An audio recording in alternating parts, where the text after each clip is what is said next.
So by now, the United States had various different new territories in which to govern in Hawaii, in Puerto Rico, and of course in Alaska, which had been attained. Um, it would be deemed that the United States would need military resources to protect these new territories, and so obviously the Navy was put to work. The Pacific Islands of Guam, Tutuila, were also annexed into the United States, and that gave the United States further influence in the South Pacific. Guam to this day, yep, still in American territory. It's pretty vital in the South Pacific. There's a large military naval outlet there. Those who are born in Guam are American citizens and they have voting rights and in all those aspects too. So it's important trading and military posts there. As for Cuba itself,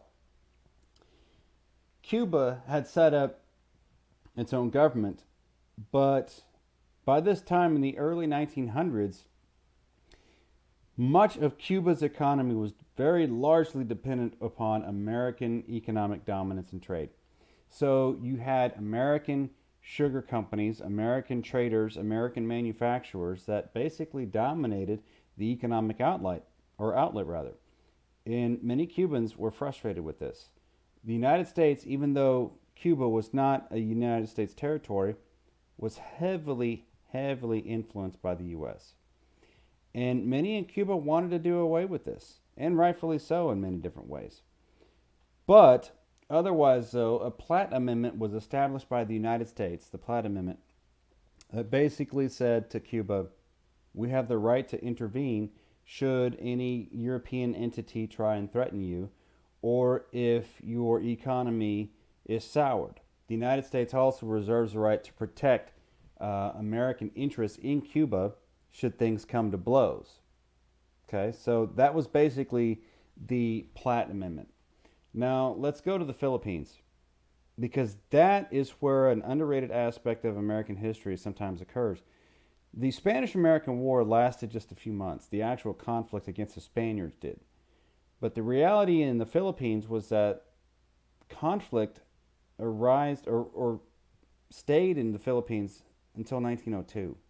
So for the better part of 4 years, conflict in the Philippines existed not because we were fighting the Spaniards, but because we had significant resistance from the Filipinos themselves. They did not want to be subjugated to another imperial power like the Spaniards, another to Americans. That's how they viewed us because the Americans, we introduced a lot of our economic outlets. We tried to influence some of their politics. Philippines for a while was an unofficial American territory, and they had established their government there, but many of the Philippines felt like they were subjugated. And they felt as though the United States was there to either A, Christianize them, or B, to subjugate them as people, as inferior peoples. These Polynesian, Asian type peoples who have some Hispanic in them, they are lesser than white folks. That was oftentimes felt in the Philippines. And so many in the Philippines kind of resented the United States, and they wanted to basically rebel against American intervention there in the Philippines, and eventually shift to self-rule would happen in the Philippines to where, okay, some of this rebel movement would be squelched, and then the Philippines would very loosely govern themselves until essentially after World War II. So it would take about 40 years or so for the Philippines to eventually become 100% completely independent. But otherwise, though, it became much to the idea that the United States had some issues in the Philippines because of the way that we viewed ourselves and others and our interests, and how we were viewed as no better imperialists than other European powers. That's something that the United States had to contend. Otherwise, though, the Spanish American War exposed a significant number of deficiencies in the United States military. So, while yes, The United States Navy's ascendance in naval world powers was awesome. You basically become one of the top three navies in the entire world, if not the best at that point. Nowadays, the United States Navy is the best, and it's not even close. I don't care what China or Russia say, the United States, we've got the best Navy. Okay? And I think that's pretty obvious. And it really came to light at this point, though, that in the turn of the century, 1900, 1890s to 1900, we had a strong Navy, but the Army was really lacking. And in order for the United States to take a true next step, we would have to have a military that was truly well-rounded. You need to have a military that's capable, that's outfitted well, that's trained well, that's led well, that is multi-capable at any time. So what you saw as a result of the Spanish-American War was a shift in mindset and the creation of the modern military as we know it. We are strong in every aspect of what we do. The United States military has very few, if any, weaknesses. We have some of the very best naval technology. We're commanded well. We're led well.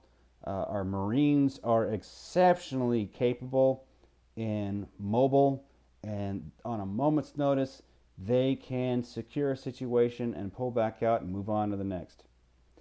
The United States Army has some of the very best equipment, tanks, armament, occupational type aspects that make us extremely powerful no matter where we are. And then, of course, our Air Force. We control the skies. It's amazing. America's modern military was built out of the idea of our weaknesses of the Spanish-American War. So fortunately, we were fighting against people who were weaker than we were, but in order for us to truly be strong, we had to get there. So the decade of the 1890s set the tone for what the 20th century would be like in American history. We overcame economic barriers, but also exposed some of the weaknesses in our economy. We grew expansionist and wanted to compete larger on a world scale so as to build our economy and have a second manifest destiny, this time going into the South Pacific and Pacific in general. The United States would become more powerful than this time and emerge as one of the preeminent superpowers in world history in the turn of the century.